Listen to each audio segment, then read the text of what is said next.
Début. Agenouillée dans une mare de sang, une jeune fille prisonnière d'un anneau énergétique implore de l'aide. Baissant les yeux fatigués et pleurant, Alto appelle à l'aide. Le bâtiment est en feu. La jeune fille impuissante attend de l'aide. Le garçon court vers elle et lui tend la main. Alors qu'il s'approche d'elle, Alto se fige, le bras tendu, incapable de bouger. Le garçon est perplexe, il ne comprend rien. Forçant son bras et sa jambe à bouger, Alto est perplexe. La jeune fille continue d'appeler à l'aide. Un homme encapuchonné apparaît et dit qu'Alto n'y arrivera pas, que tout cela est inutile. L'homme qui apparaît est heureux et se réjouit que le garçon ne puisse même pas crier. Soudain, l'inconnu enveloppe le garçon d'une brume violette, essayant de le maîtriser tout en souriant.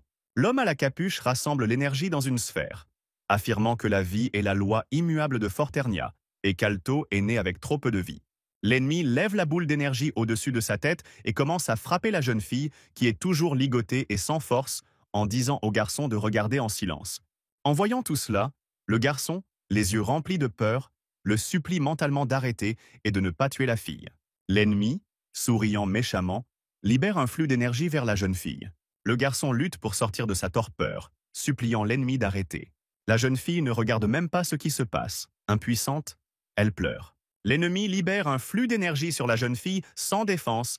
La force du coup fait onduler sa cape. Le coup frappe la jeune fille en plein cœur, faisant basculer sa tête en arrière. Impuissant, le garçon pleure également. Réalisant qu'il ne peut rien faire, il est sous le choc de ce qui se passe. Il a perdu sa bien-aimée. En étudiant des livres, Alto commence à chercher un moyen de ressusciter Anna, la jeune fille qui est morte aux mains de l'ennemi. Il parcourt le monde avec sérieux, tombant et se relevant, allant de l'avant. Guy a entendu des rumeurs selon lesquelles il doit vaincre un dragon, mais il ne sait pas qu'il est au niveau 99. Jusqu'à l'âge de 55 ans, l'homme n'abandonne pas ses efforts pour trouver un moyen de ressusciter sa bien-aimée. Fatigué et blessé, il n'arrive pas à croire qu'avec son expérience, il ne parvienne toujours pas à gagner, lui qui a atteint le niveau 99. Il parvient à vaincre le dragon, mais dans son esprit, il pense qu'il ne reviendra pas, du moins, pas auprès de ses proches. Après l'avoir vaincu, il laisse tomber son épée. Perdant le reste de ses forces, Alto tombe à genoux, pensant à Anna, lui disant de croire à tous les efforts qu'il a déployés, mais qu'au final, il était seul. Puis il tombe au sol et s'évanouit. Quand il ouvre les yeux, il voit l'image de sa bien-aimée et se souvient qu'il n'y a pas eu un seul instant où il n'a pas pensé à elle. Il se souvient à quel point ils s'étaient amusés ensemble, et à quel point il était heureux, même allongé dans l'herbe. Alto se sent désolé et s'excuse auprès d'Anna de n'avoir rien à lui offrir. Il était très proche de son objectif. Avec ses dernières forces, l'homme transfère son énergie vitale dans le récipient. Présent. Un endroit a été préparé sous l'arbre. Il y a une chaise et une table. Sur la chaise se trouve une boule d'énergie, un sablier indique que le temps est écoulé. Le petit garçon regarde cette boule d'énergie et remercie Alto. Ce garçon, c'est Alto. La boule lui demande comment s'est déroulée sa vie et l'informe qu'il se trouve dans le paradis de Forternia. Le garçon comprend alors qu'il est mort. Alto reçoit la larme du dieu et apprend que l'homme qui est arrivé ici en est digne, car suffisamment de temps s'est écoulé. La larme atterrit dans la poitrine du garçon qui se demande ce que c'est et où elle se trouvait avant lui. Alto se voit accorder le pouvoir de résurrection et apprend qu'il peut vivre une nouvelle vie. Incrédule, il demande à nouveau s'il est réellement possible de revivre. Char suggère d'emmener Alto en vacances, si l'on peut appeler cela ainsi. L'âme du garçon semble épuisée, mais il nie cette impression. Une fois de plus, il veut recommencer sa vie à zéro, cela ne fait aucun doute. Il affirme désormais avec confiance qu'il veut recommencer sa vie. Char accepte la demande d'Alto et décide de changer le destin du garçon. Mais il y a une condition. Une seule chance tous les 20 ans, prévient Char. La force du destin est incroyablement puissante et la vie s'écoulera avant qu'elle ne puisse être contrôlée. Alto veut-il recommencer à zéro, se demande-t-il. Une fois de plus, l'image d'Anna souriante et heureuse lui est apparue. Alto répond avec détermination et montre qu'il est prêt à sauver la jeune fille. Char accepte la détermination du garçon et finit par se lever de sa chaise et s'envole vers Alto. Après avoir demandé un moment, Char tourne autour du jeune homme et veut entendre son véritable désir, puis le transperce à la poitrine. Le choc et la douleur envahirent Alto, qui tomba dans les ténèbres. Il entendit que tout recommençait, mais il se souviendrait du reste. Il n'avait d'autre choix que d'endurer, en faisant un effort pour réaliser son souhait. Il fallait défier le destin. Ouvrant lentement les yeux, Le garçon vit deux silhouettes souriantes, un homme et une femme. En se réveillant, Alto regarde sa main et se rend compte qu'il est désormais un bébé. C'est ainsi que, dans le corps d'un bébé, sa deuxième vie avec sa mère et son père commence. Enfin réveillé, avec un regard incompréhensif, Alto regarda ses jeunes parents joyeux, qu'il appelèrent gaiement par son nom. Papa lui dit de se réveiller et maman lui dit bonjour. L'enfant est perplexe, ne croyant toujours pas ce qui lui arrive. Finalement, il comprend ce qui lui est arrivé. La confusion se lit dans ses yeux. Maman parle du soleil qui brille dehors et papa l'invite à aller se promener. Quand il a enfin compris, Alto s'est écrié mentalement qu'il était un bébé. Essayant de bouger et de parler, le bébé n'y arrive pas. Il ne fait qu'agiter les bras et émettre des sons de bébé. C'est un adorable bébé aux joues roses. Et l'un de ses parents lui pince la joue potelée avec son doigt. Les yeux remplis d'amour et le sourire aux lèvres, les parents tendent les bras vers lui, l'appelant « bébé » et voulant le serrer dans leurs bras. Maman attrape Alto, le serre contre elle et dit d'un ton réprobateur qu'elle va réveiller le bébé. Papa, cependant, répond qu'il le mettra alors au lit. La maman ne peut pas s'en empêcher. Elle serre le bébé plus fort dans ses bras. Alto ne fait que fredonner. Dans le corps d'un nourrisson se trouve l'esprit d'un adulte. Il ne peut pas parler. Sa gorge n'est pas encore complètement développée. Alto est revenu à une époque où maman avait les cheveux longs et où papa n'avait pas encore de barbe. Magnifiquement, le garçon renaît, regardant maintenant par la fenêtre avec sa famille. Allongé dans les bras de sa mère, il pense à sa nouvelle vie et se dit qu'il ne faut pas perdre une seconde. Alto est allongé tranquillement dans son berceau et pense à quel point le corps du bébé est inconfortable. La mère, souriante et fredonnant une chanson, se prépare à manger, mais le bébé trouve que son corps est sous-développé et il veut avant tout marcher. Après beaucoup d'efforts, en étirant son bras, Alto parvient enfin à se retourner. En se retournant, l'enfant voit un écran étrange avec des statistiques de niveau 1. Sur cet écran, toutes les compétences sont à 0. L'enfant ne comprend pas ce que c'est, mais sur l'écran apparaît son nom. En face de vie, il y a une étoile, profession est opérateur, talent est créateur. Pendant qu'Alto tripotait son téléphone, sa mère s'est approchée et lui a demandé ce qu'il avait là, toujours avec le même sourire. Le gamin a sursauté de surprise. En regardant sa mère, le bébé fredonne. Mais celle-ci décide qu'il a besoin d'être changé. En reportant son regard sur l'écran, Alto se rend compte qu'il est le seul à voir cela et que sa mère ne semble pas le remarquer. Le moniteur affiche les statistiques des capacités, la force musculaire et physique sont égales au niveau 1. Alto décide d'évaluer le niveau de vie de l'Église. Il n'avait jamais entendu dire qu'on pouvait traduire les capacités en équivalent numérique. Le garçon y réfléchit et commence à se souvenir de ce à quoi cela pouvait ressembler à l'époque où il communiquait avec l'orbe, s'il y avait des informations. En effet, alors qu'il se trouvait dans la montagne sous l'arbre, l'orbe lui avait dit qu'il permettrait à Alto de choisir son Tenjou spécial. Le garçon ne comprend pas ce que cela signifie et regarde l'orbe d'un air interrogateur. L'orbe lui explique que les Tenjous sont donnés aux personnes dotées d'un don naturel. Génie, guerrier, magicien, technicien ou créateur. L'orbe suppose que le pouvoir naturel d'Alto est celui de génie et lui demande s'il souhaite le conserver. L'enfant hésite et refuse car il veut être créateur. En regardant l'écran, le garçon réfléchit. Il n'y a que 5 dons naturels dans le monde, mais il n'a jamais entendu parler du don de créateur. Alto regarde l'écran, intrigué, et veut voir ce qu'il peut faire. Une diapositive s'ouvre, montrant le don naturel de création, qui est unique. Le garçon est surpris alors qu'il étudie le moniteur et commence à comprendre les choses et à voir tous les états de fait. Le garçon est déterminé et sourit, car s'il apprend tout, il augmentera son niveau et c'est génial. Comme Alto a la pire note, celle avec une seule étoile, il va devoir redoubler d'efforts. Faisant de son mieux, Alto essaie de se lever, pensant qu'il n'a pas le temps d'améliorer sa note. La mère se tourne vers le bébé et le voit essayer de se lever. Elle est surprise. La femme parle d'Alto qui essaie de se lever et le père dit qu'il n'a jamais vu de bébé faire cela. Les deux parents sont surpris. Le père et la mère s'agenouillent devant le berceau, suppliant Alto d'y aller doucement, car il doit encore grandir. À ce moment-là, le bébé s'est assis en s'agrippant au bord du berceau. Rassemblant toutes ses forces, Alto continue de se lever en demandant pardon à sa mère, car il n'a pas le temps. Flashback. Dans la maison de la mort, un magicien vise Anna avec une boule d'énergie. Il lui reste 15 ans à vivre pendant lesquels il doit devenir plus fort que ce mage. Il continue à se lever, persévérant, convaincu qu'il n'y a pas une seconde à perdre. Le garçon se leva en regardant sa mère et se souvint qu'il avait perdu plus que sa bien-aimée à l'époque. Se relevant et regardant le visage souriant de sa mère, Alto s'arrête. et sa mère lui demande ce qui ne va pas, elle remarque le visage triste du petit garçon. Les parents ne comprennent pas ce qui arrive à leur fils. Il tendit les mains et saisit celle de sa mère à deux mains. Il y a de la tristesse dans les yeux du bébé. Il s'accrocha plus fort à sa mère, embarrassé. Flashback. 8 ans après la naissance d'Alto, ses parents sont morts dans la forêt. Il les a perdus. Quelqu'un les avait sauvagement mutilés. Les parents sont morts quand le garçon avait 8 ans. Une horde de gobelins est soudainement apparue et a attaqué le village. Les monstres attaquent le village d'Alto pour la première fois.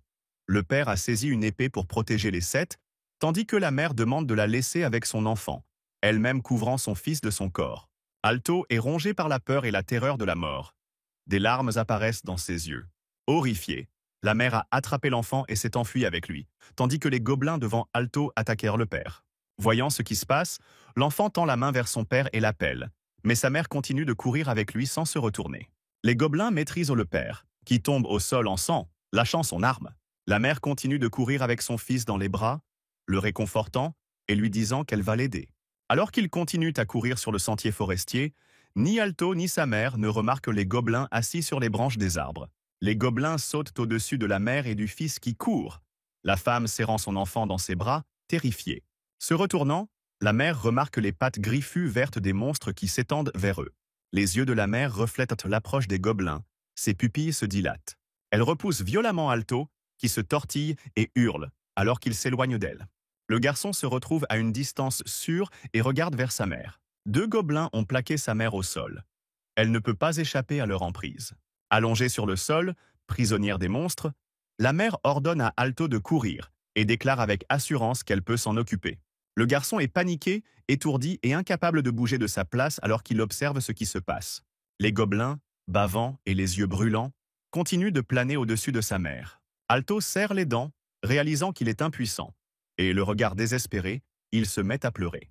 Rassemblant toute sa volonté, Alto s'éloigne précipitamment des gobelins et de sa mère. La femme pleure et s'excuse auprès de son fils, lui disant qu'elle l'aime très fort. Entendant les derniers mots de sa mère, Alto court plus vite, surmontant sa peur. S'accrochant à sa mère surprise, l'enfant se souvient avec regret qu'il ne pouvait alors rien faire. Plein de détermination, le bébé décide que cette fois-ci, dans sa seconde vie, il sauvera sa mère et son père, car il est temps pour lui de devenir plus fort. L'enfant a grandi. Il a commencé à lire des livres, son intelligence et sa force ont commencé à augmenter. Après avoir lu, l'enfant ne remarque pas que sa mère est arrivée et commence à lui prendre le livre, il est surpris. La mère lui a pris le livre en lui disant de le rendre. Elle n'est pas contente que le bambin se soit mis à apprendre si tôt. Le garçon retire sa main pour lui faire comprendre qu'il a besoin du livre. Papa apparaît dans la pièce avec une lampe à la main, mais elle n'est pas allumée. Remarquant l'incapacité de son père à allumer la lampe, Alto commence à exercer ses pouvoirs, tendant la main vers la lampe. De l'énergie s'accumule dans sa main. Soudain, la rampe dans sa main s'enflamme et s'allume. Le père est surpris et la regarde avec perplexité. Un écran apparaît, indiquant l'augmentation du statut. Le pouvoir magique a augmenté et de nouvelles opportunités se sont ouvertes. Dehors, un garçon dessine un lapin dans le sable et une fille observe le processus en souriant. L'attention des garçons est attirée par un bruit. Ils regardent avec surprise dans la direction d'où il provient. Effrayés par ce qui se passe, les enfants se cachent derrière un arbre. C'est Alto qui s'entraîne à la vitesse et à éviter les obstacles. Il va très vite. Les enfants regardent derrière l'arbre, fascinés par Alto, qu'ils trouvent cool. Il passe à toute vitesse devant eux, se propulsant habilement depuis le mur. Les indicateurs de statut du garçon augmentent rapidement. Force, magie, habileté et habileté nocturne. Assis sous un arbre, sur un rocher, Alto médite, absorbant l'énergie naturelle sans remarquer l'oiseau perché sur son épaule. En un clin d'œil, 8 années s'écoulèrent. Maman a dressé la table avec divers plats et a appelé Alto. Le garçon a grandi. Il est devenu fort et on le félicite pour son 8e anniversaire. Il se lève et sourit. La maman heureuse serre son fils dans ses bras et dit fièrement qu'il a bien grandi. Alto est gêné et dit à sa mère qu'elle va l'écraser. Papa déclare que son fils est un beau garçon. Tout le monde se tourne vers son père et suggère de commencer un apprentissage avec Alto. Maman approuve, disant que c'est une excellente idée. D'accord avec son père, la mère félicite son fils et lui permet d'aller à l'église le soir même. Alto s'exclame joyeusement qu'il est d'accord. À l'église, tous ceux qui atteignent l'âge de 8 ans reçoivent un bracelet spécial, une sorte de carte d'identité. Alto se tient devant le responsable de l'église, attendant de recevoir son bracelet. Le pasteur annonce en souriant que le garçon a 8 ans et lui demande de tendre les mains. Alto reçoit un bracelet magique prouvant son identité. On lui conseille de faire attention à ne pas le perdre et de se rendre dans la grande ville avec. Enfin, le garçon reçoit le bracelet, serre le poing et se prépare à l'arrivée des monstres, car ils apparaîtront dans quelques heures. Le garçon se souvient comment il a couru en pleurant et en ayant peur des monstres, il doit se ressaisir. Alto est prêt pour la bataille à venir contre les gobelins. Le moment est venu. Il n'y a plus de peur dans son regard. Il a confiance en lui. Le garçon est sorti. Il attend les monstres. Debout, confiant, les poings serrés, déterminé à sauver ce village.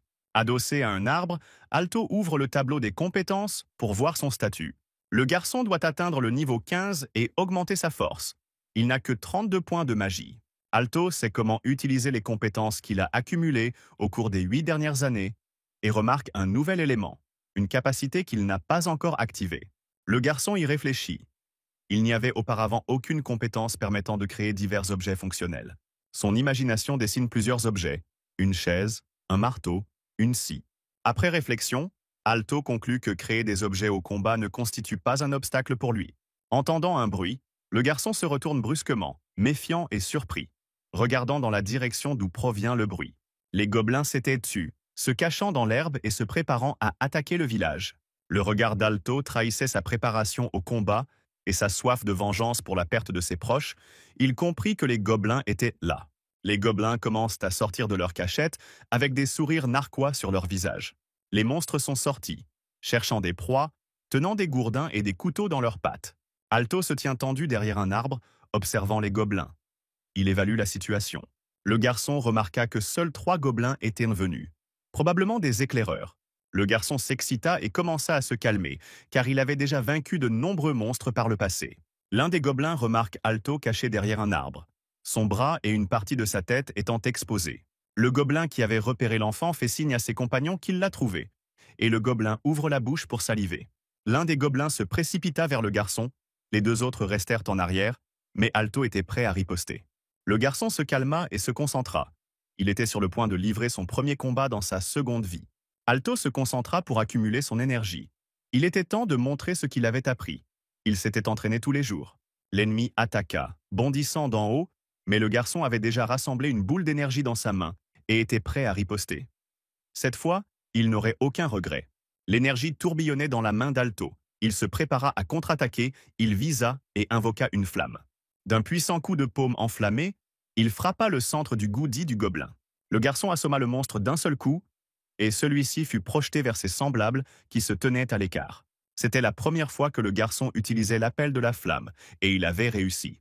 Le deuxième gobelin attaqua le garçon, mais celui-ci l'esquiva instantanément, tout en tordant l'énergie de feu dans sa main. Alto pense qu'il a fait du bon travail avec le premier gobelin, mais cela ne suffit pas, et il frappe le deuxième monstre en plein dans la tête avec le feu. Au même moment, le garçon est attaqué par derrière par un troisième gobelin, furieux d'avoir perdu ses camarades. Alto le remarque aussi, esquive rapidement et habilement, et le monstre armé d'une massue rate son coup.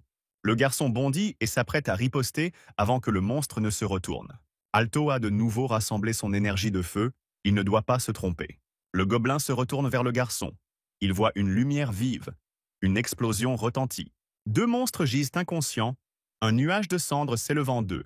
Alto se tient debout devant les 3 monstres vaincus, soupirant de soulagement. Au cours de ce combat, le garçon a compris qu'il devait intensifier ses attaques, et il a eu de la chance de ne pas avoir rencontré d'autres monstres. L'écran des statistiques apparaît tout seul. Alto le regarde avec perplexité. Le niveau du garçon avait augmenté, ce qui le rendait très heureux. Non seulement il avait vaincu les monstres, mais il avait également gagné un niveau. Avec cette augmentation de niveau, le garçon se sentit comme ivre, étourdi. Les buissons bruissèrent à nouveau. Alto se retourna, surpris par le bruit. Un autre gobelin bondit sur lui, rapide et acharné. Avec une force incroyable, le monstre frappa Alto au bras. Le garçon hurla de douleur. Le garçon tomba à genoux, regarda le gobelin avec un regard furieux, ramassa le couteau d'un monstre et se prépara à attaquer à nouveau. D'un mouvement rapide comme l'éclair, le couteau se planta dans le ventre du gobelin.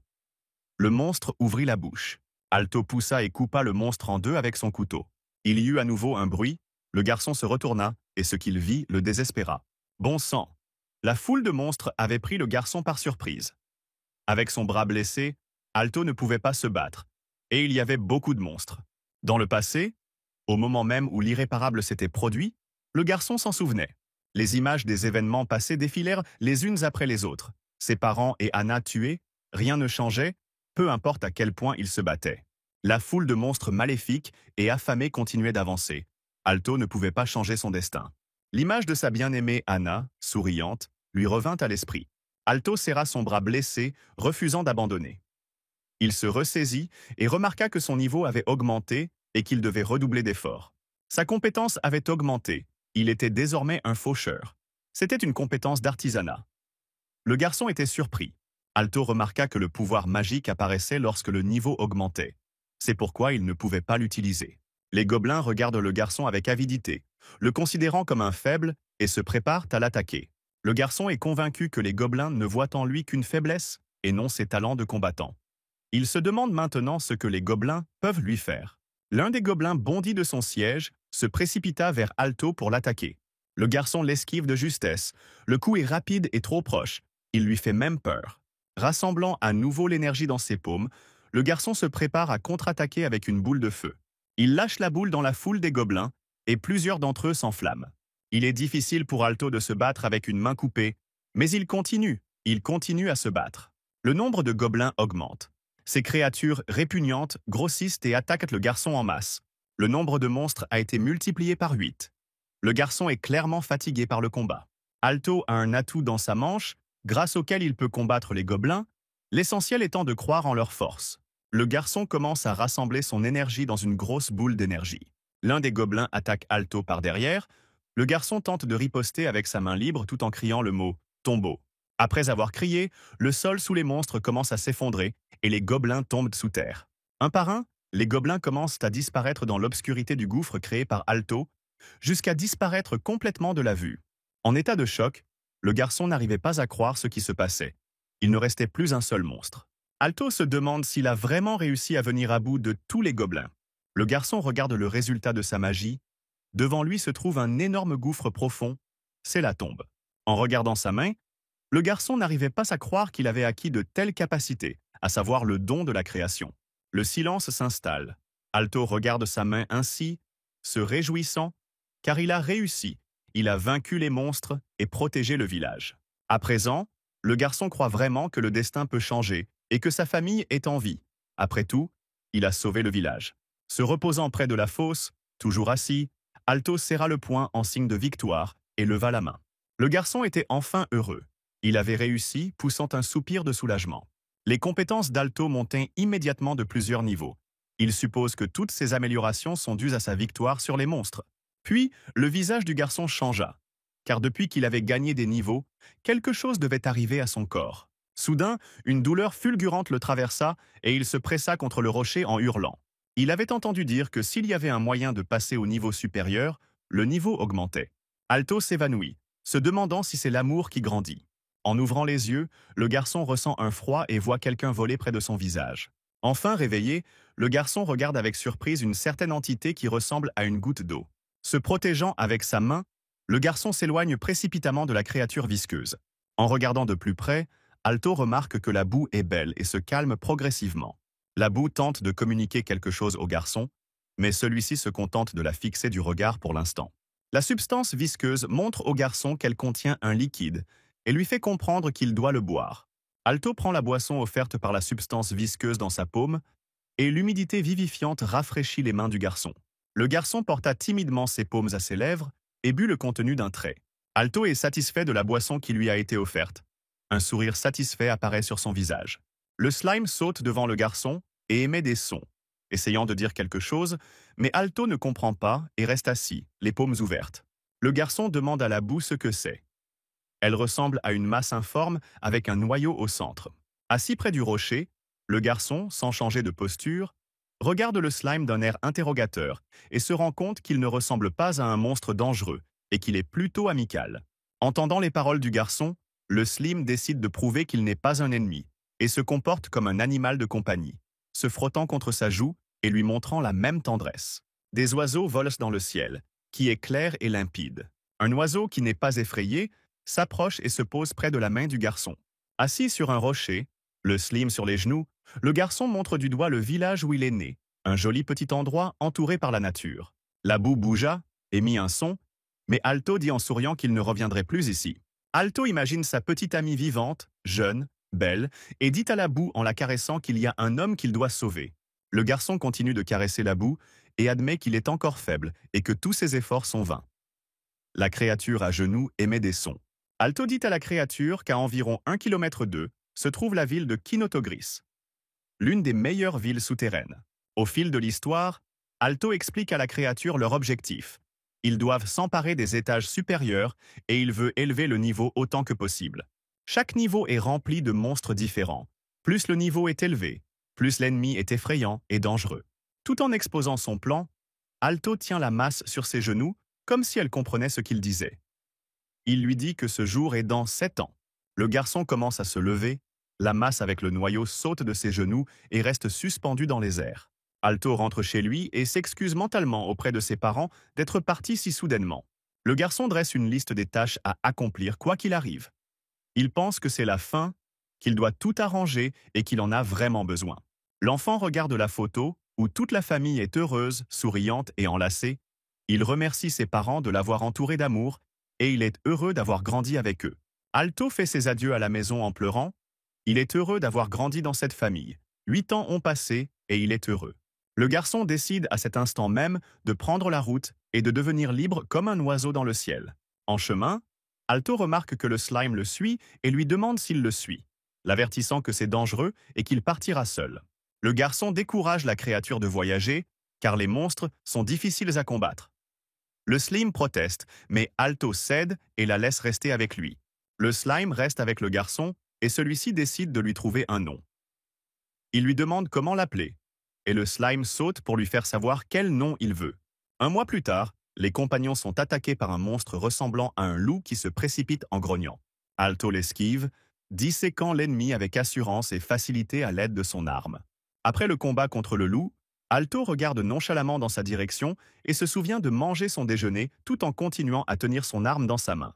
Le garçon voit le slime lui apporter une pierre de loup nocturne scintillante et la remercie avec un sourire. Les compagnons avaient accumulé tout un sac de pierres précieuses magiques. Le slime aidant Alto à les empiler, il n'avait désormais plus à se soucier des dépenses. La boue bondit et se mit à faire du bruit pour attirer l'attention. Le garçon regarda dans cette direction et remarqua que son compagnon leur avait trouvé un endroit où passer la nuit. Le slim grimpa sur la tête d'Alto, et tous deux regardèrent derrière le rocher, surpris de voir un endroit où ils pourraient dormir. En entrant dans un endroit ressemblant à une grotte, le garçon dit que c'était l'endroit idéal pour se reposer, spacieux et à l'abri des regards. Ils s'installèrent dans la grotte, décidant d'y passer la nuit. Le crépuscule commençait à tomber. Alto devait arriver à Kinotogris le lendemain. Tout se déroulait comme prévu. Les voyageurs avaient faim et firent rôtir de gros morceaux de viande fraîche sur un feu ouvert, à l'aide d'un bâton. Slim se tenait debout comme une sentinelle, observant la cuisson. La graisse de la viande coulait du feu, les bâtons étaient enfoncés dans le sol pour les empêcher de tomber. Alto dévorait la viande directement sur les brochettes. Heureusement que les monstres du voisinage étaient répugnants, on pouvait facilement trouver de la nourriture, même sans le combat auquel le garçon était habitué.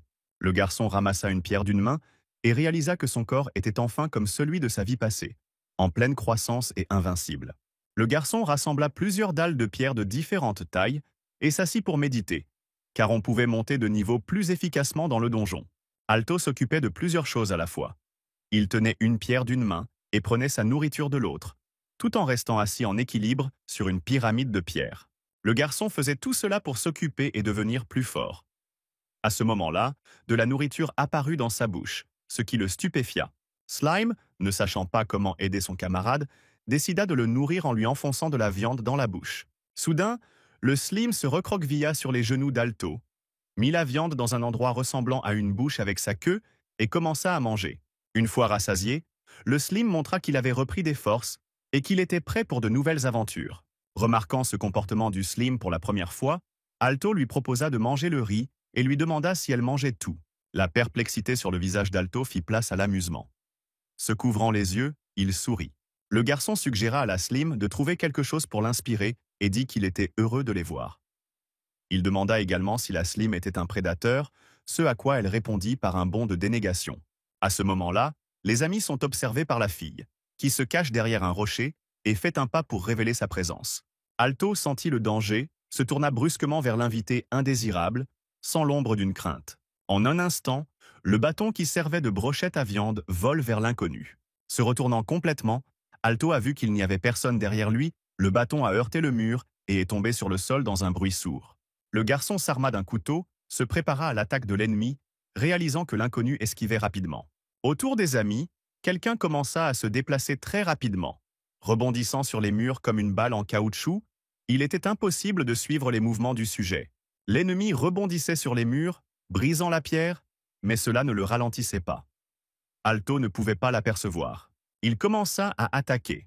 Le garçon se défendit, il souffrait et pensait que si une série d'attaques venait à lui à une telle vitesse, il ne survivrait pas. Finalement, le garçon parvint à voir la silhouette de l'attaquant et l'idée lui traversa l'esprit qu'il ne s'agissait pas d'un humain, mais d'un démon. Finalement, l'ennemi atterrit devant Alto et il pensa qu'il s'agissait d'un chasseur venu chercher les pierres magiques. Le garçon prit une posture défensive. L'inconnu se tenait dos à lui, ses oreilles clairement visibles sous ses cheveux épais. Il portait une capuche sur sa cape, probablement pour se cacher afin de ne pas être vu. Une fille avec des oreilles et une longue queue apparaît devant Alt. Elle a rassemblé toute la nourriture que ses amis avaient préparée pendant son déplacement. Elle se tient là, en train de mâcher. Le garçon n'en croit pas ses yeux. Il regarde la démone d'un air interrogateur. Il ne comprend rien. Sans rien remarquer, la fille continue de se gaver de la nourriture préparée par Alto, l'air indifférent. La démone regarde directement le garçon et mord la viande avec défi, l'arrachant de la brochette un morceau après l'autre. Face à une telle insolence, Alto se mit à transpirer et perdit l'usage de la parole, restant debout, bouche bée, à regarder ce qui se passait. Restant en position défensive, le garçon n'en croit pas ses yeux devant le monstre qui se trouve devant lui. La fille reste immobile et continue simplement à manger. Finalement, la fille parle et se présente. Elle s'appelle Magica. Elle est voyageuse et veut savoir qui est Alto. Les yeux écarquillés, Alto dit son nom à la fille, réalisant maintenant qu'elle ne ressemble pas à un monstre et qu'elle est plutôt sympathique. La jeune fille, remarquant le regard d'Alto sur ses jolies oreilles, lui dit qu'elle appartient à une tribu d'écureuils. A-t-il déjà entendu parler d'une telle chose? Magica agita sa queue de manière espiègle, montrant ainsi son appartenance à la famille des écureuils. Sans laisser le garçon dire un mot, la jeune fille continue en disant qu'elle s'en fiche. Alto la regarde d'un air interrogateur, car elle n'a plus de nourriture dans les mains. Désormais confus et les mains baissées, le garçon regarde l'espace vide où se tenait Magica quelques instants auparavant. Elle a disparu en un clin d'œil. Instantanément derrière le garçon, la fille est déjà assise près du feu, tendant la main vers une autre brochette de viande. Alto reste debout, perplexe et confus. Entendant que la fille veut finir la viande, Alto tourne à peine la tête dans sa direction. Elle demande pourquoi et où elle est. Le garçon comprend la situation. Reprenant ses esprits, Alto marmonna avec indignation qu'il n'avait jamais entendu parler de Magica. Et la slime emporte ses restes de nourriture, la fille ne les lui rend pas. Le groupe poursuit son chemin, le garçon se retourne et voit que le slime est assis sur l'épaule de la fille, et que celle-ci, souriante, joue avec lui et le suit. Le garçon lui demande pourquoi elle le suit, ce à quoi elle répond qu'il n'est qu'un enfant et qu'elle doit aller à Kinotogris. Alors elle l'accompagne. Alto demande si Magica n'est pas elle-même encore une enfant. En réponse, il apprend que même si l'on a l'air adulte, on reste un enfant. Le garçon pensait qu'il était déjà adulte et s'arrête, indécis. Une idée germe dans l'esprit d'Alto, qui avait prévu de partir seul, mais qui change d'avis. Le garçon suggère d'y aller ensemble avec un visage joyeux. Comme ça, le temps passera plus vite. Super, non? Il est clairement en train de mijoter quelque chose. Poursuivant leur chemin tous les trois, Alto s'exclame joyeusement en pointant son doigt vers l'avant. Il dit qu'il peut voir la ville. La fille le suit, le visage impassible. Les trois voyageurs ont atteint un endroit d'où ils ont une vue sur la ville de Kinotogris. En continuant leur chemin, ils atteignent la première porte en pierre de la ville. Alto a posé sa main, qui portait un bracelet, sur le capteur pour confirmer son identité. Une fois entrés dans la ville, les amis se dirigèrent vers la rue principale, où ils furent accueillis par des sourires joyeux et des mots de bienvenue. Depuis l'Antiquité, Kinotogris est synonyme de chaos et d'une grande diversité de races. Des humains, des nains, des elfes et des bêtes y résident. Tout tourne autour du donjon qui s'élève au centre, et les gens fascinés par ce donjon se rassemblent un à un dans cette ville. Magica soupira et saisit sa capuche de la main. Puis elle commença à regarder autour d'elle avec un air confus et surpris. Alto remarqua le changement chez sa compagne et lui demanda ce qui n'allait pas. Elle répondit qu'elle était inquiète car c'était la première fois qu'elle voyait autant de monde. Le garçon tenta de la calmer en lui disant qu'il venait du village. Et elle répondit qu'elle vivait dans la rue. Le garçon confia à la fille qu'il était nerveux lorsqu'il était arrivé en ville. Magica le regarda avec incrédulité. Alto a hésité lorsque son compagnon a mentionné que, d'après ce qu'il avait dit, il n'était jamais venu ici. Il était confus, mais il a tenu bon en disant qu'il était venu ici avec ses parents. Le garçon regarda autour de lui, se souvenant qu'il avait 10 ans lorsqu'il était venu ici pour la première fois, et eut l'impression que la ville était vivante et que presque rien n'avait changé.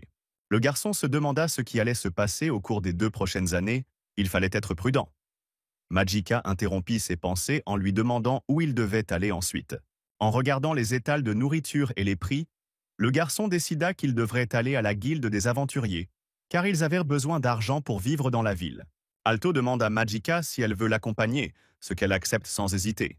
Les voyageurs arrivèrent enfin devant un bâtiment arborant l'emblème d'une guilde commerciale. Une fois à l'intérieur, les amis virent une petite file d'attente de personnes souhaitant échanger leurs objets contre quelque chose de plus précieux. Le garçon, heureux et satisfait, voulut immédiatement échanger les pierres magiques qu'il avait trouvées sur le chemin de la ville. Le jeune elfe inconnu l'informa avec un sourire qu'il s'était trompé d'endroit. La joie qui brillait dans les yeux d'Alto fit brusquement place à la tristesse. Il ne comprenait pas pourquoi on ne voulait pas accepter les pierres ici. L'employé du quartier chassa le garçon d'un geste de la main, l'air mécontent, et lui dit de partir, que ce n'était pas un endroit pour les enfants et qu'ils devaient s'en aller. Le garçon pencha la tête de manière à être presque invisible et se mit à fouiller dans quelque chose. Soulevant rapidement le sac par-dessus le comptoir, Alto le retourna et en fit tomber une montagne de pierres magiques. Comme l'employé détournait le regard du comptoir, il ne put même pas se rendre compte de ce que c'était. Les pierres de valeur variable scintillaient sur la table. Alto dut se mettre sur la pointe des pieds pour parler au colporteur. Il lui demanda où ils avaient trouvé autant de pierres, et le garçon répondit qu'il les avait obtenues lors d'une chasse. Le garçon décida de mentir, affirmant qu'il avait vaincu Magica, mais il ne savait pas comment vendre des pierres magiques. L'employé resta figé, stupéfait. La fille commença à dire qu'elle n'avait rien, mais le garçon lui couvrit la bouche avec ses mains et lui demanda doucement de se taire. Il se sentait gêné. L'ouvrier regarda les pierres magiques d'un air fasciné. Il ne s'attendait pas à ce que des enfants puissent apporter une telle chose à sa guilde. Le changeant changea d'expression, grimaça avec un sourire malicieux, pensant manifestement à quelque chose. L'ouvrier donna 2 pièces d'or, 29 pièces d'argent et 85 pièces de cuivre pour les pierres, soit un total de 1990. Alto, fatigué, range les pièces dans son sac. Il est épuisé et se demande s'il est fatigué parce qu'il est un enfant, ou à cause de sa taille. L'enfant agité s'approcha à nouveau de l'ouvrier pour lui demander s'il pouvait s'inscrire comme chercheur. Le changeling hésita. Quand on lui demande pourquoi un enfant s'inscrit comme aventurier, Alto pagaie et fait signe à Magica, disant qu'il est un AVS. La fille hésite et Alto lui dit qu'elle devrait s'inscrire car elle a une affaire importante à régler. Magica veut protester, mais Alto l'en empêche, lui couvrant à nouveau la bouche de ses mains et demandant à l'employé de les inscrire plus rapidement car ils n'ont pas le temps. Les compagnons sortirent de la guilde en fronçant les sourcils, dans un silence complet, et finalement, Magica interpella Alto. S'approchant par derrière, aussi près que possible de l'oreille du garçon, Magica lui demanda à contre-cœur s'il l'avait emporté avec lui pour l'utiliser. Alto hésita. À l'âge d'Alto, certaines choses sont difficiles à expliquer. Alors il demanda de l'aide et s'excusa. N'est-ce pas stupide de perdre son temps à acheter des pierres magiques? Les actions d'Alto n'améliorent pas sa réputation et Magica n'est pas contente. Il s'arrêta et demanda à nouveau, l'air triste. Le garçon sourit tristement et répondit que la réputation ne le dérangeait pas, car l'améliorer ne rendait pas plus fort. Le sens des paroles d'Alto parvint à Magica, qui ouvrit les yeux avec compréhension et surprise. Le garçon proposa de trouver une auberge puisqu'ils avaient maintenant de l'argent, remercia la fille pour son aide et proposa de manger ensemble. Alto suggéra que Magica avait peut-être d'autres choses à faire et proposa de se dire au revoir là. Il devint évident que la fille était devenue triste et baissa les yeux. La compagne accepta d'accompagner le garçon pour une raison, demandant soit de l'argent, soit de passer du temps ensemble dans sa chambre, ce qu'Alto accepta en souriant. Les compagnons trouvèrent une auberge pour passer la nuit, alors que la nuit tombait sur l'une des rues de la ville. Alors qu'ils s'approchèrent du bâtiment, Alto dit à la jeune fille qu'il était content qu'elle soit venue avec lui et qu'il avait d'abord pensé que Magica refuserait. Assise dans une grande chambre avec 2 lits, Magica avoua que, parce qu'elle ressemblait à une enfant abandonnée, de nombreuses routes lui étaient fermées. Avec un sourire aux lèvres, Alto changea de sujet et dit que cette auberge servait de délicieux repas et que Magica les apprécierait aussi. La jeune fille fut surprise. Elle hésita, ce qu'Alto remarqua immédiatement, et il lui demanda avec un sourire ce qui n'allait pas. Magica répondit que tout allait bien et décida de prendre un bain. La jeune fille jeta ses vêtements sur le lit, à côté de la boue. Le garçon lui cria d'arrêter. La ville est endormie, les lumières ne sont plus allumées aux fenêtres. Une brume de vapeur s'échappe de derrière un bâtiment. De l'eau coule du pommeau de douche, et Magica finit de prendre sa douche. En s'habillant après son bain, la jeune fille se surprend à penser qu'elle est fatiguée, ce qui ne lui était jamais arrivé auparavant. Chassant cette pensée de fatigue, Magica a décidé d'aller se coucher en se disant qu'elle mangerait beaucoup le lendemain. En entrant dans la chambre, la jeune fille s'arrête, stupéfaite, car elle aperçoit une lueur brillante à l'intérieur. Alto est assis au centre du lit en position du lotus et médite. Une lueur blanche apparaît autour de lui. La jeune fille le regarde, perplexe. L'énergie du garçon devint tangible, se transformant en 2 gouttes qui tourbillonnaient l'une autour de l'autre. C'était comme si l'énergie dansait, fusionnant et se séparant. Elle scintillait et produisait des sons. Magica ne bougea pas, continuant à observer la danse de l'énergie avec émerveillement, et réalisa qu'il s'agissait de mana. La jeune fille se tourna vers le garçon et réfléchit au fait qu'un humain n'était pas capable d'une telle chose, et demanda mentalement à Alto qui il était. Magica parcourait le monde, l'explorant de long en large, dans le seul but de trouver quelqu'un. La jeune fille avait remarqué qu'il y a quelques jours, un enfant avait pris plaisir à la suivre. Elle l'avait vu alors qu'il combattait un oiseau. Magica se souvient qu'Alto maniait des armes et détruisait des monstres, et semblait plus fort que son âge ne le laissait supposer. La jeune fille remarque que les compétences du garçon ne ressemblent à rien de ce qu'elle a vu auparavant. Lorsqu'elle touche le sol, elle échoue et les monstres tombent dans un trou profond. Pour tester Alto et ses compétences, Magica décide de s'approcher de lui et de l'attaquer. Il semble qu'il cache un secret. Magica se souvient des paroles d'Alto sur sa nervosité lorsqu'il est arrivé en ville. La jeune fille se souvient également du moment où le garçon a déclaré avec assurance que l'une des auberges servait de bons plats. Magica est surprise par tout ce que fait Alto, car il parle et agit comme un adulte. La jeune fille espère qu'Alto est peut-être celui qu'elle recherche, celui qui peut changer ce monde. En regardant Alto, la jeune fille se souvient de la prédiction des étoiles, selon laquelle un héros viendrait dans ce monde sous la forme d'une fille, et qu'il était impossible qu'un garçon soit ce héros. La jeune fille a le sentiment que le garçon sera la clé qui ouvrira les portes d'un nouveau monde. Ce sentiment l'excite. Le clair de lune illumine la pièce. Les jeunes gens sont allongés sur leur lit. Magica est entièrement recouverte d'une couverture. Alto dort, épuisé sur la couverture. Magica n'arrive pas à dormir. Elle observe le garçon et se rend compte que lorsque le mana a disparu, le garçon s'est effondré comme un homme assassiné. La jeune fille reste allongée là, se demandant pourquoi le garçon est si épuisé par l'entraînement. Elle a l'impression que quelqu'un le poursuit. Soudain, dans le silence complet, le châssis de la fenêtre commence à grincer, lui faisant comprendre que quelqu'un est en train d'ouvrir la fenêtre. Magica reste allongée, l'horreur dans les yeux, mais elle ne bouge même pas, sentant l'énergie de quelqu'un. Allongée, immobile, la jeune fille demande mentalement qui est là. Elle sent que quelqu'un est déjà entré dans la pièce et se dirige vers Alto. Magica suppose qu'il s'agit du voleur qui s'est infiltré, mais sa présence est à peine perceptible, il doit être de faible niveau. La jeune fille observe l'ennemi qui avance silencieusement. Elle pourrait le chasser, mais elle veut voir comment Alto réagirait dans une telle situation. L'ennemi encapuchonné commence à étirer ses bras, on peut voir un œil rougeoyant dans l'obscurité. Encore un petit effort et l'inconnu y est. La vitesse de ses bras augmente. Plein de colère et de détermination, l'inconnu tourne son regard vers Alto. D'un mouvement rapide de la main, l'ennemi sort un couteau et se prépare à attaquer. Planant au-dessus du garçon, avec un sourire narquois, l'ennemi armé se jette brusquement sur Alto, une partie de son visage cachée par sa capuche. Magica, agitée par ce qui se passe, appelle Alto, sautant de son lit et retirant la couverture. Alto reste immobile. Son ennemi a un couteau pressé contre sa gorge, mais il se fige soudainement, ne sentant aucune résistance. Le voleur avertit Alto de ne pas bouger et lui dit que s'il se comporte comme un adulte, il ne fera de mal à personne. Magica est prête à attaquer et demande ce que veut l'ennemi. Elle s'apprête à bondir sur l'agresseur. Alto répond en souriant à la place de l'ennemi. Il sait qu'il veut l'argent et lui demande comment il sait qu'il l'a dans son sac. Le voleur se fige.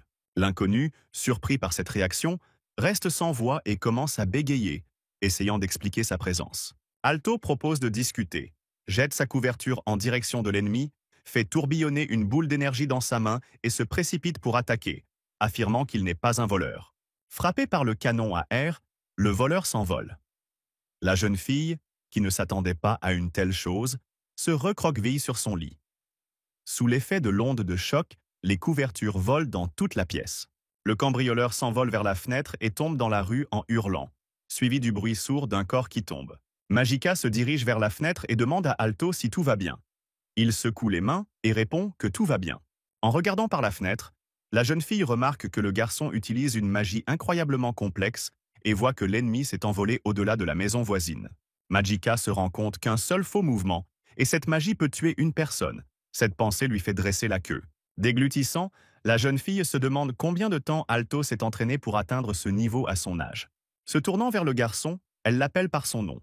Mais il est déjà profondément endormi, épuisé après avoir utilisé sa magie. Remarquant qu'Alto est endormi, la jeune fille reste bouche bée et se dit que ce garçon deviendra certainement célèbre à bien des égards. Le couteau du voleur raté reste sur le sol de la pièce. Le matin arrive et les amis se rassemblent autour de la table, qui regorge d'une grande variété de plats. Prenant une cuillère, Alto demande joyeusement à Magica si elle aime la nourriture, si elle est vraiment bonne. Les personnes assises dans la salle regardent le couple avec intérêt et stupéfaction. Les conversations commencent à s'éteindre, tous les yeux sont rivés sur leur compagnon. Mécontente d'être interrompue dans son repas, Magica répond que c'est la chose la plus délicieuse qu'elle ait jamais mangée et continue à enfourner la nourriture dans sa bouche à deux mains. Alto rit et lui demande de manger plus lentement. Lorsque toutes les assiettes sont vides, elle le remercie pour le repas. En quittant la taverne, Magica se tient le ventre et dit qu'elle est rassasiée. Le garçon remarque que la jeune fille a mangé pour 10 personnes depuis le matin. Les amis poursuivent leur chemin et Magica demande quelle est la prochaine étape. Alto répond qu'il prévoit en fait d'aller au donjon, mais qu'il y a encore une chose à faire. Alto montre le couteau et explique que l'intrus d'hier l'inquiète et qu'ils doivent donc chercher ailleurs. Les compagnons retournent à la guilde des marchands pour glaner des informations sur les armes. Une fois à l'intérieur, Alto les accueille avec un sourire, les mains derrière le dos, comme si de rien n'était. Les employés assis au bureau tournent la tête vers lui.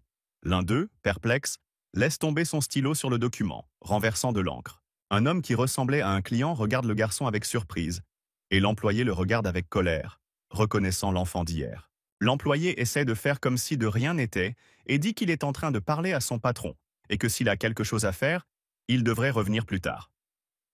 Mais Alto veut parler au patron. Le garçon prend délibérément un air pensif et suggère qu'il y a un voleur dans la guilde. Le chef est intrigué, veut savoir de quoi parle le garçon et lui demande de donner plus de détails, reportant son attention sur l'enfant. Alto commence à raconter comment, la veille, un type suspect s'était introduit dans leur chambre, mais qu'il avait heureusement pris peur. L'employé était visiblement nerveux. Il avait les mains moites. Il déglutit et se redressa après qu'Alto eut dit que la cible était l'argent provenant de la vente des pierres à la guilde. Le garçon dit que le coupable savait exactement où se trouvait l'argent, puisqu'il n'avait pas fouillé la pièce. Sinon, il n'aurait pas pensé à regarder dans le sac de l'enfant. Alto s'est penché sur la table et a déclaré que le voleur ne pouvait être que quelqu'un qui se trouvait dans la guilde au moment de la transaction. Et le gardien a convenu que cela pouvait être le cas. Le chef regarde l'employé et lui demande s'il était responsable à ce moment-là. Léon tressaille et confirme nerveusement qu'il travaillait ce jour-là. Le chef demande s'il y avait quelqu'un de suspect dans la guilde à ce moment-là. Léon est confus et répond qu'il ne sait même pas, qu'il y en avait peut-être ou peut-être pas. Le patron exige que l'employé s'exprime plus clairement et d'un ton plus posé, et celui-ci répond qu'il n'y avait personne, tandis qu'Alto observe la scène d'un air ennuyé depuis le côté. Le type désigne Magica et dit qu'elle a réussi à maîtriser le coupable tout en s'occupant de lui. La jeune fille est sous le choc. Alto prévient que s'il remarque un homme avec une marque magique sur le bras, il doit l'appréhender. Et là, Léon est complètement trempé. À l'insu des autres, l'employé de la guilde commence à baisser lentement sa manche, cachant le signe aux personnes présentes. Sans réfléchir longtemps, le garçon posa bruyamment quelque chose sur la table devant le patron et l'employé réalisa qu'il avait été démasqué. Le garçon posa le poignard perdu par le voleur sur la table et dit que cela semblait être une bonne chose, mais qu'il vaudrait mieux le remettre aux gendarmes comme preuve. Le chef a convenu que le poignard aiderait à retrouver le voleur. Léon a bondi et a dit d'un ton pitoyable qu'il vaudrait peut-être mieux le garder. L'employé commença à réfléchir à un moyen de garder le poignard, car il existe apparemment une règle selon laquelle on peut garder les objets d'un adversaire vaincu, et il serait dommage de le donner. Le patron est d'accord avec Léon, et il se précipite immédiatement vers Alto pour lui remettre le poignard et lui demander d'en prendre soin, car il est très coûteux. En sortant, Magica s'est rendu compte que l'ouvrier était un voleur, et s'est demandé s'il valait la peine de laisser les choses ainsi. Le type a répondu qu'il les avait non prévenus, mais que le reste ne les concernait pas. La jeune fille suppose qu'Alto avait besoin d'une arme, ce à quoi le type acquiesça en souriant, disant qu'il avait compris. Le garçon s'arrêta et dit que, puisque lui et le voleur en avaient fini, leurs aventures commençaient. Les amis se dirigèrent vers la tour qui menait au donjon et s'arrêtèrent devant le portail. Levant les yeux, Magica dit qu'elle ne voyait pas le sommet. Alto lui expliqua qu'il s'agissait du labyrinthe de Kinotogris, l'un des plus grands donjons du monde. Les compagnons franchirent le portail. Personne ne sait quelle est l'étendue du donjon, ni qui l'a construit, ni comment. Le couple pénétra dans le premier niveau, du premier au 25e étage, où il est assez sûr de se promener, les nouveaux venus combattant déjà ici. Alto explique que ce sont principalement les aventuriers novices qui s'entraînent ici avec les monstres les plus faibles. L'attention du jeune homme est attirée par un bruit étrange provenant du côté. Il tourne son regard vers là. Un monstre s'échappe du dernier étage. Les aventuriers crient à Alto de courir, car sa magie n'est pas suffisante pour le combattre. Le monstre court droit vers les garçons. Quelqu'un crie qu'il y a un enfant et leur conseille de s'enfuir. Mais Magica est en position défensive et Alto ne bouge pas. Le monstre fonce vers ses compagnons, Alto attendant calmement le moment d'attaquer. Le garçon ferme les yeux et lance un sort. Il est imperturbable et calme. Alto tend le bras vers l'avant et le sol devant eux s'effondre. Le monstre tombe dans ce trou et s'envole.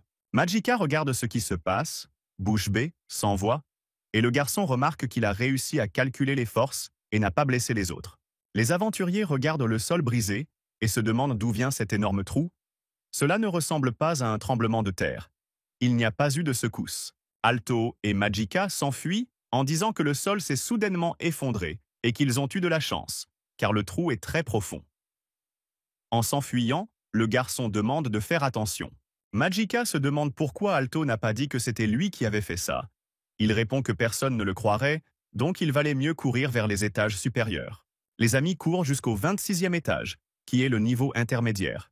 Ils disent que c'est là que commence le véritable labyrinthe.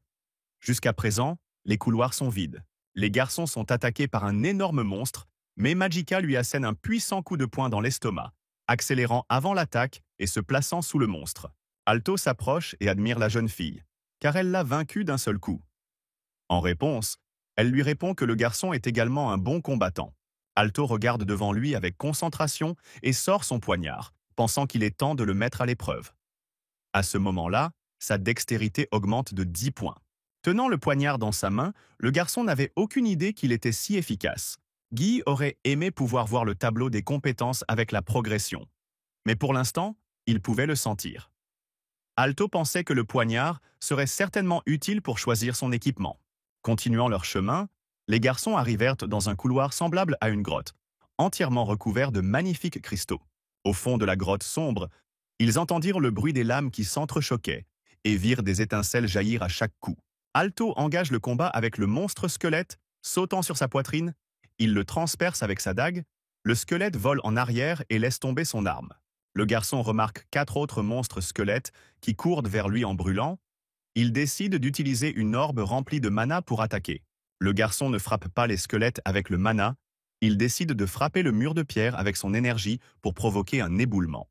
Le coup d'Alto secoue le mur et d'énormes cristaux s'abattent, tombant bruyamment et soulevant des nuages de poussière. Des rochers et des cristaux tombent du plafond sur les squelettes, les brisant comme des châteaux de cartes et les écrasant sous leur poids. Alto lui-même ne s'attendait pas à un tel résultat, et il expira bruyamment en regardant avec surprise le résultat de son attaque. Les voyageurs ont atteint le 50e étage, d'où commence le niveau supérieur. Il s'agit d'une zone très dangereuse où tout le monde n'est pas capable de se battre. Portant la main à sa tête comme s'il regardait au-delà de l'horizon, Alto remarque qu'à chaque étage, la force des monstres augmente, et qu'il faut d'abord augmenter le niveau ici. Magica se tend et regarde le garçon avec de grands yeux. La jeune fille se demande pourquoi Alto combat les monstres de manière conventionnelle. mais le garçon ne comprend pas immédiatement ce qu'elle veut dire. Alto devient curieux et se jette sur Magica pour lui demander de lui enseigner cette façon inhabituelle de combattre les monstres. Magica répond que ce n'est pas ce qu'elle voulait dire. Les monstres qu'il vient de vaincre étaient puissants, et elle n'arrive pas à croire qu'ils aient été vaincus par un garçon. La jeune fille n'arrive pas à comprendre comment ce garçon peut être aussi fort, car même les aventuriers les plus puissants ne peuvent pas vaincre de tels monstres. Alto lui demande si tout cela est bizarre, et la jeune fille répond que bien sûr, en pointant son doigt vers elle. Le garçon regarde la fille avec des yeux étonnés, et lui demande pourquoi elle est si surprise, car pour lui, la force est la norme. Alto écarquilla les yeux et réalisa que la jeune fille était la deuxième personne capable de voir sa véritable nature. Avant cela, personne ne l'avait reconnue, à part Anna. Le garçon se souvient que dans sa vie passée, lorsqu'il avait atteint le niveau 99, il avait dû se battre seul, même contre des dragons. Alto observe le dos des autres, car personne ne regarde même dans sa direction, considérant sa vie comme insignifiante. La solitude le rongeait. Le garçon est enchaîné, tirant sur son bras, criant et ressentant de la peur, mais tellement seul, telle est la loi de ce monde. Face à face, le garçon se rend compte qu'il y a d'autres personnes que Anna qui n'obéissent pas à la loi. Quand on lui demande si Alto est un être humain, il répond en riant qu'il l'est à 100%, même si c'est difficile à croire, car il est mort et a renaît. En avançant et en détruisant des monstres, le niveau du garçon augmente rapidement. Derrière les compagnons, il ne reste qu'une traînée de jointures et de crânes d'ennemis vaincus. À un certain niveau, en montant les marches, Alto remarque qu'il peut désormais vaincre les monstres du 50e étage et qu'ils peuvent aller plus haut. En montant l'une des marches, le garçon se demanda si sa mémoire était bonne, il devait y avoir quelque chose ici. Sortant du labyrinthe avec Magica, il regarde prudemment devant eux et avance tranquillement, attendant une nouvelle attaque. Alors qu'ils tournent au coin, Magica se fige, regardant avec effroi devant elle. Il tombe sur un monstre plusieurs fois plus grand que les garçons, avec des yeux rouges brûlants, d'énormes crocs et des cornes. C'est un petit ogre qui remarque les invités indésirables, et le garçon se souvient que dans sa vie passée, il avait dû transpirer beaucoup pour le vaincre.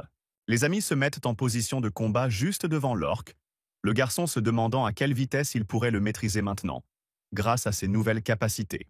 Magica, qui regarde toujours le monstre avec crainte, se rend compte que celui-ci est prêt à tuer, et que de nombreux aventuriers ont terminé leur voyage ici.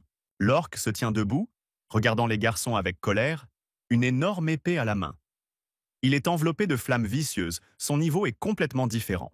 La jeune fille serra résolument le poing et proposa d'attaquer par l'arrière, mais Alto refusa catégoriquement, car il avait un compte à régler avec ce monstre. Se préparant à attaquer, Alto déclara avec assurance qu'il se battrait seul et commença à dégainer sa dague. Magica se mêle à la dispute sans se rendre compte de ce que le type transporte. Après tout, une seule erreur et il est mort. Le type le sait, mais il ne cède pas. Se retrouvant face à face avec l'orque, qui grogne déjà, Alto réalise que c'est l'occasion de tester sa véritable force. Le garçon bondit brusquement, se propulsant hors du sol sans se soucier de la jeune fille. Avec un regard confiant et sans la moindre crainte, tenant le poignard dans une main et tirant l'autre vers l'ennemi, il se jette directement sur le monstre. Le monstre ouvre la gueule pour suivre les mouvements du garçon et de toutes ses forces, Alto vole au-dessus de l'orque et brandit son poignard pour frapper par le haut. Le garçon frappa l'orque à l'épaule avec son poignard, un bruit distinctif se fit entendre et l'orque recula légèrement. Le garçon ne parvint qu'à égratigner légèrement le cou de l'orque, dont la peau était épaisse, comme si elle était en métal. L'orque lui-même resta debout comme si de rien n'était. Avec un rugissement sauvage, il brandit son épée et attaqua le garçon, qui parvint à peine à l'esquiver. Avec la pointe de son épée, l'orque frappa Alto à la joue, lui laissant une blessure et lui coupant une mèche de cheveux. Les yeux du garçon s'écarquillèrent d'horreur devant cette surprise. Tombant au sol, le garçon repoussa l'orque avec sa main et se dit que s'il ne l'avait pas blessé, cela ne signifiait pas pour autant que l'attaque n'avait eu aucun effet. Alto pense naïvement que s'il frappe au même endroit, quelque chose de positif pourrait en résulter. La bête grogne de rage. Le garçon frappe plusieurs fois le cou de l'ennemi. Coup après coup, à une vitesse vertigineuse, il contourne l'ennemi et frappe au même endroit. Finalement, Alto parvient à vaincre l'ennemi, sa tête est séparée de son corps et les yeux brûlants de l'orque s'éteignent. L'énorme corps sans vie tombe au sol dans un grand bruit. Alto expire avec soulagement. Il est victorieux. En reprenant son souffle, le garçon entend le déni de Magica, qui se tient debout, les yeux écarquillés, et regarde l'ennemi tomber. La jeune fille n'en croit pas ses yeux et continue de nier la réalité. Elle pense que le garçon a gagné trop facilement. Haletant, Alto se dit qu'il n'a pas besoin de se donner autant de mal, mais que c'est peut-être la limite de sa force actuelle. Entendant un bruit familier, le garçon sourit et se retourna pour voir le slime qui traînait déjà vers lui la pierre magique laissée par l'orque après sa mort. Le garçon dit que seuls les monstres de haut rang possèdent des pierres aussi grosses. Expirant, il suggère qu'il est probablement temps pour eux de partir. Alto sourit à nouveau, s'assit par terre avec le slime sur ses genoux, se tourna vers Magica et l'appela, mais elle resta silencieuse. Le garçon interpella à nouveau la jeune fille et lui demanda si elle pouvait l'entendre. Elle se tenait debout, les poings serrés, sans se tourner vers lui et sans dire un mot. Les oreillages dressés nerveusement et les yeux baissés, Magica l'interpella à nouveau et lui demanda ce qu'était ce bruit. Alto se retourna, regarda derrière Magica, pressa la boue contre son flanc et écarquilla les yeux. Les yeux écarquillés d'horreur, le cœur battant à tout rompre, le garçon appela à nouveau la fille et lui dit de s'enfuir rapidement. À présent, le cœur de Magica battait lui aussi à tout rompre. Elle dit qu'il ne pouvait pas courir, que s'il bougeait, il mourrait. Dans l'obscurité, la silhouette d'un autre monstre apparut. Depuis l'obscurité du labyrinthe, une main verte griffue, entourée de chiffons autour du poignet, se tendit vers eux. Pétrifiés sur place, les amis virent un monstre à un œil sortir de la grotte, plusieurs fois plus fort qu'un orque. Un rugissement sinistre retentit dans le silence de la grotte. C'est un ogre vert, un monstre enveloppé de lierre magique. Le lierre lui-même est un monstre de bas niveau qui parasite d'autres créatures de niveau supérieur et aspire leur pouvoir. Alto est choqué par l'apparition de ce monstre terrifiant. Il est tourmenté par la question de savoir ce qu'un monstre de niveau 70 fait au niveau 50.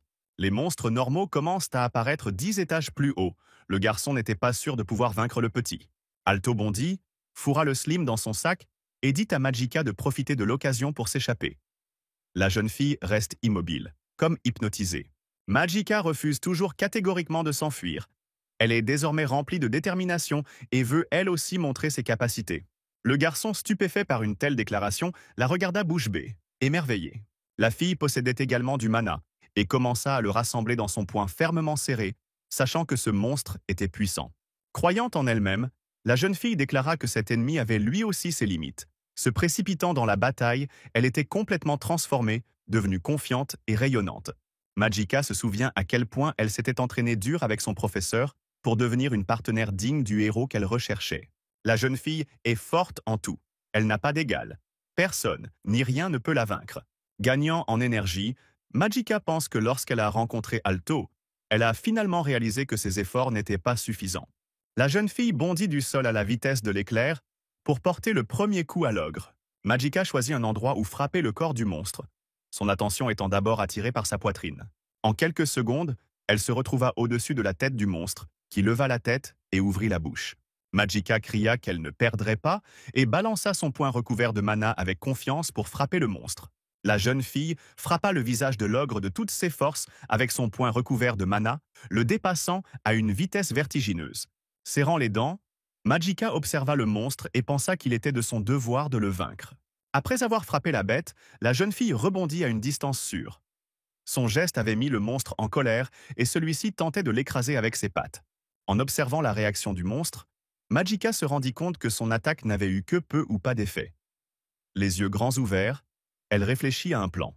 Le visage du monstre devient de plus en plus furieux, alors qu'il fixe directement la jeune fille de l'un de ses yeux brillants. Furieux, le monstre se pencha vers le sol, s'appuyant d'une main, et tenta de frapper avec son poing. Mais la jeune fille parvint à esquiver habilement l'attaque de l'ennemi. Magica rebondit suffisamment loin pour éviter d'être touchée par les rochers qui volaient, qui se brisèrent, lorsque le poing de l'ogre frappa le sol de la grotte d'un coup puissant. La jeune fille avait l'avantage. Elle commença à se déplacer rapidement autour de l'ennemi, car elle était rapide et agile. Magica se mit à courir très rapidement autour du monstre, le frappant sur toutes les parties de son corps, le faisant tomber à genoux et rugir. Les dégâts causés par une seule attaque ne suffisent pas. Il doit donc en effectuer plusieurs, accélérant et le frappant encore et encore.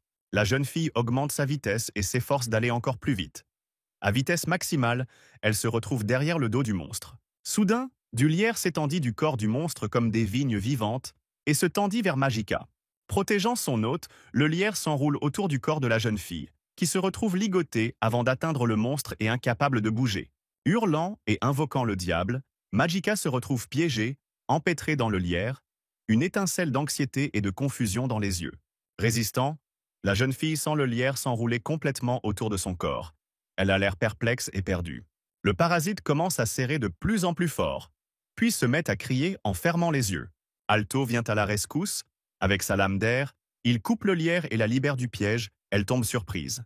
Le garçon se prépare à combattre le monstre avec son poignard. Le monstre se tient debout dans un nuage de poussière, tandis que la jeune fille continue de tomber, ligotée. Un mouvement habile de plus et Magica est libérée du lierre. Alto le coupe en petits morceaux. Une fois libérée, la jeune fille atterrit agilement sur le sol en tournoyant dans les airs, regardant les morceaux de lierre coupés. Tombée épuisée à genoux, Magica voit un garçon atterrir à proximité. Alto se retourne avec un sourire satisfait et lui demande comment elle va. Il s'inquiète pour sa compagne et ne lui donne aucune raison. Alto se retourne avec un... La jeune fille répond au garçon avec un sourire et le remercie pour son aide, le regret se lisant sur son visage. Magica serre le poing et se dit qu'elle est pathétique, qu'elle vient d'être sauvée par un enfant. Debout juste devant le monstre déchaîné qui gisait dans un nuage de poussière, la jeune fille rassembla à nouveau ses pensées. Magica commence à reprendre des forces dans son bras pour continuer le combat contre le monstre. Grâce à Alto, elle retrouve sa détermination. Ayant enfin rassemblé ses forces, la jeune fille décide de donner le meilleur d'elle-même et de se lancer dans un combat acharné contre le monstre. Magica prépare un sort de lumière insensible à l'ombre, son poing éclatant de flammes jaunes. La jeune fille demanda à la lumière de lui conférer le pouvoir des corps célestes brillants, et des rayons de lumière commencèrent à se former autour d'elle, tandis que le monstre attaquait au même moment. Invoquant l'artefact, Magica dirige son poing vers le monstre avec une grande vitesse, remplie de courage et de détermination. Après avoir récité le sort, la jeune fille invoque une pluie d'étoiles, et de nombreuses boules de feu s'abattent sur l'ennemi. Sous le choc, le monstre s'envole vers le ciel, s'éloignant du sol à une vitesse fulgurante. La jeune fille tombe à genoux, épuisée, car elle a utilisé tout son mana pour son sort secret. Magica est certaine d'avoir vaincu le monstre grâce à sa magie et se détend. Le monstre enragé reprend ses esprits, se relève et se dirige vers la jeune fille, son énorme pied planant au-dessus d'elle, prêt à l'écraser. Les oreilles de Magica tombèrent, incapable de croire ce qui se passait. Elle fixait le monstre sans faire le moindre mouvement, la terreur dans les yeux. L'ombre de la patte du monstre plane sur le corps fragile de la jeune fille, qui fixe son pied d'un air résigné, incapable de bouger. Derrière le dos de Magica, le sol commence à craquer. Elle ne bouge pas de sa place, écoutant attentivement chaque bruissement. Continuant à se tenir sur un pied, le monstre ne remarque pas la fissure qui commence à se former sous son pied. Se divisant en deux, la fissure commence à se transformer en crevasse et le monstre tombe dedans d'un pied tout en émettant des bruits horribles. Perdant l'équilibre, le monstre tombe sur le dos dans un grand fracas, soulevant des nuages de poussière. Magica regarde ce qui se passe avec confusion. Elle ne comprend pas ce qui se passe et remarque le garçon. Alto se tient debout, le regard pénétrant, les lèvres fermement serrées, la main tendue vers l'avant dans un nuage de vapeur. La jeune fille regarde le garçon et prononce son nom doucement, puis ne quitte pas le monstre des yeux. Un instant plus tard, Alto prend la jeune fille étourdie dans ses bras et continue à observer le monstre. Sans lâcher la jeune fille, Alto s'éloigne du monstre jusqu'à ce que celui-ci libère sa patte du piège de la crevasse et s'arrête. Le garçon a porté la fille en lieu sûr, l'a mise à l'aise et lui demande de lui fournir le reste, accroupi devant elle. Alto laisse le slime, qui s'appelle Roux, comme garde du corps et lui demande de surveiller Magica. Celui-ci acquiesce en poussant un petit cri.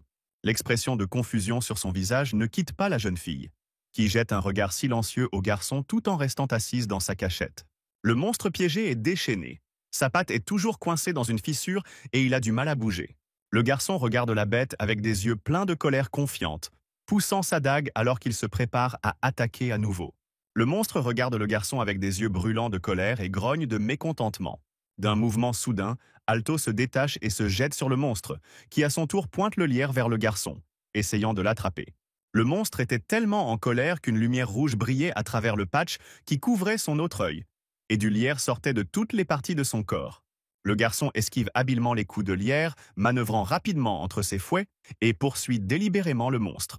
Le garçon se rend compte que sa vitesse est inférieure à celle de Magica, et que, dans ces conditions, il doit faire de son mieux. Baissant sa garde, Alto ne remarque pas l'un des fouets de lierre. Voyant son apparition soudaine, le garçon sursaute. N'ayant pas le temps d'esquiver, le garçon reçoit un puissant coup de fouet dans la poitrine. Surpris et souffrant, il se tord de douleur et écarquille les yeux. La fille qui observe depuis le côté prononce bruyamment le nom d'Alto, choquée par la force du coup du monstre. L'effet du coup était imprévisible, le garçon ne pouvait plus respirer. Mais il rassembla ses forces pour attaquer. Il concentra l'énergie du feu dans sa main et appuya sur le lierre, qui siffla. Le fouet prend feu, commence à brûler, et le garçon parvient à rebondir à une distance sûre. Le garçon recommence à rassembler de l'énergie, tandis que le lierre continue de brûler. Alto est à bout de souffle et pense que l'attaque devrait fonctionner. Le lierre est du lierre. Même s'il est magique, il reste sensible à la magie du feu. Le garçon transfère la magie du feu dans le poignard et pense que même s'il brûle la vigne elle-même, le lierre continuera simplement à se régénérer. Le garçon bondit et sait qu'il doit attaquer de manière à blesser l'ogre. Rassemblant ses forces, le garçon se précipite dans le combat avec une dague enflammée directement sur le monstre, puis tente de frapper à nouveau le garçon. Le monstre libère à nouveau le lierre. Plusieurs morceaux volent vers Alto, qui pense à ce moment-là qu'il ne sera pas possible de transpercer directement la peau de l'orque. Le garçon coupe habilement les lianes qui l'empêchent d'atteindre le monstre avec sa dague enflammée et décide qu'il doit viser. Sautant par-dessus la tête de l'ennemi, le garçon se retrouve sur le dos de l'ogre, tandis que le lierre tente en même temps de frapper l'enfant. Alto aperçoit sur le corps du monstre l'endroit où le lierre commence à pousser et rassemble du feu dans sa main pour le brûler. L'enfant décide de frapper à la racine de la croissance et, invoquant une boule de feu, il la lance avec assurance sur le lierre. Le dos de l'ogre prend feu et le garçon est projeté en arrière par l'onde de choc. Grâce à la puissance du feu sur le lierre, l'effet fut inattendu. Toute la tête de l'ogre s'enflamma soudainement. Les flammes engloutirent même sa bouche, et le monstre rugit. Alto sauta sur le côté, plutôt tremblant, observant attentivement le processus. Le garçon respirait bruyamment, la bouche grande ouverte, épuisé par le combat contre le monstre, et commença à se calmer. Les forces d'Alto commencent à le quitter et il perd connaissance, s'effondrant au sol. Alto tomba inconscient, laissant tomber son précieux poignard, tandis que la boue volait vers lui. Des étincelles provenant du feu volaient dans le donjon. Aspergée d'étincelles, Magica tituba vers le garçon, les oreilles dressées et le regardant devant elle avec des yeux surpris. La jeune fille regarda le monstre grogner et brûler, les flammes refusant de s'éteindre. Elle comprit qu'Alto avait définitivement gagné. Magica commença également à s'évanouir à l'idée qu'Alto n'était qu'un enfant et qu'il avait vaincu un ennemi aussi puissant, avant de s'effondrer finalement. Les compagnons se retrouvent à l'extérieur, près de la tour. En ouvrant les yeux, la première chose qu'ils voient est la boue de rue. En se frottant les yeux, les amis allongés sur le sol reprirent enfin leurs esprits. Magica surprise comme d'habitude et Alto fatigué. Les garçons regardèrent autour d'eux et remarquèrent qu'ils se trouvaient dans une rue de la ville, avec des passants, un marchand vendant ses marchandises et un couple allongé sur le sol. Tournant la tête, Alto demanda à Rue, qui s'affairait à côté d'eux, comment ils étaient arrivés là. Ses amis, ne croyant pas que Rue ait pu les porter, lui demandèrent s'il l'avait fait, s'il en était vraiment capable. Mais la Slim confirma clairement qu'elle les avait aidés. Alto saisit Rue avec gratitude et le serra dans ses bras, disant qu'il était le compagnon le plus fiable au monde. Se tournant vers Magica, le garçon dit qu'il aurait été dangereux de rester inconscient dans le donjon et qu'il était très bien qu'il soit ici maintenant. La fille resta silencieuse. Se détournant, Magica dit qu'elle serait la première à retourner à l'auberge et s'excusa. Elle était bouleversée et pensive. Le garçon accepta en souriant et dit, en tenant une langue dans ses mains, qu'il allait lui aussi prendre un peu de repos et retourner à l'auberge. Après le départ de Magica, Alto redevint sérieux et se demanda si elle pouvait vraiment utiliser un artefact. Les artefacts créés par un dieu, des outils sacrés qui se comptaient sur les doigts de la main dans leur monde, celui que la fille utilisait s'appelait « pluie d'étoiles ». Caressant Rue et le tenant sur ses genoux, le garçon se souvient que, si sa mémoire de sa vie passée ne le trompe pas, dans 7 ans, cet artefact disparaîtra. Dans le présent, la propriétaire de l'artefact est Magica, qui marche tranquillement vers l'auberge. La nuit tombe. Toute la compagnie est rentrée dans la chambre pour la nuit, mais aucune lumière n'est allumée aux fenêtres. Alto se rend immédiatement dans la baignoire et s'assoit dans l'eau chaude en réfléchissant à quelque chose. Magica est devenue l'ami qu'il n'avait pas dans sa vie antérieure. Transpirant à cause de la vapeur de la baignoire, le garçon fixe un point et réfléchit. Magica a toujours utilisé la magie des artefacts. La jeune fille porte un gant à la main, avec une marque spéciale, la main artefact de la justice. Elle appartient à la famille des écureuils. Magica, la personne qui possède ces 2 traits, a été condamnée dans la vie antérieure d'Alto. Selon la décision du Vatican, élément criminel numéro 5, elle et 5 autres personnes ont été déclarées ennemies de Dieu. Macchia extet. Terror se tenait dans la salle d'audience. Le garçon se souvient que cela ne s'est pas encore produit, mais qu'à l'avenir, un ordre sera donné pour les détruire. Alors qu'il se baignait dans la baignoire, un tableau de bord des compétences est apparu devant Alno. Il l'a regardé avec étonnement et a finalement compris quelque chose. En regardant le point où la vie était indiquée, le garçon a pensé que le taux de vie de Magica était probablement de 4 étoiles. Dans le donjon, le garçon sentit l'énergie magique de la fille le dépasser et former une barrière infranchissable. Le garçon pense qu'avec sa force vitale et l'artefact, Magica doit être incomparablement plus forte que lui. Alto s'est mentalement mis à la place de la jeune fille, alors que l'énergie les envahissait tous les deux, et il a remarqué à quel point leur niveau de vie était différent. Le garçon réfléchit à ce qui allait se passer à l'avenir. Même Magica, avec son pouvoir, allait détruire le Vatican en 7 ans. Les yeux d'Alto reflètent la douleur. Il imagine ce qui lui arrivera si l'avenir se répète. Le garçon plonge dans l'eau, en retenant son souffle et en fermant les yeux. Il commence à réaliser à quel point il est faible par rapport à Magica. Ouvrant les yeux sous l'eau et regardant vers le bas, le garçon se demande s'il peut vraiment changer son destin. Complètement absorbé par ses pensées, Alto ne remarqua pas que son ami Ru s'enfonçait dans la baignoire. Mais lorsqu'il s'en aperçut, il prit peur et couvrit les parties importantes avec ses mains. Sortant de l'eau, le garçon attrapa la boue avec ses mains, la sortit de l'eau et lui demanda ce qu'il faisait là, l'air inquiet. En regardant Roux, Alto remarqua qu'il avait changé de couleur et de forme et lui demanda de ne pas lui dire que la boue voulait aussi prendre un bain. Le garçon est sorti de la baignoire et a emmené Roux avec lui, a pris un gant de toilette, l'a savonné et moussé, s'est assis sur le lit et a commencé à savonner la boue avec la mousse abondante. Le garçon expliqua en riant que cette fois-ci, ils étaient sortis uniquement à cause du slime et que, en signe de gratitude, Alto allait frotter Ru jusqu'à ce qu'il brille.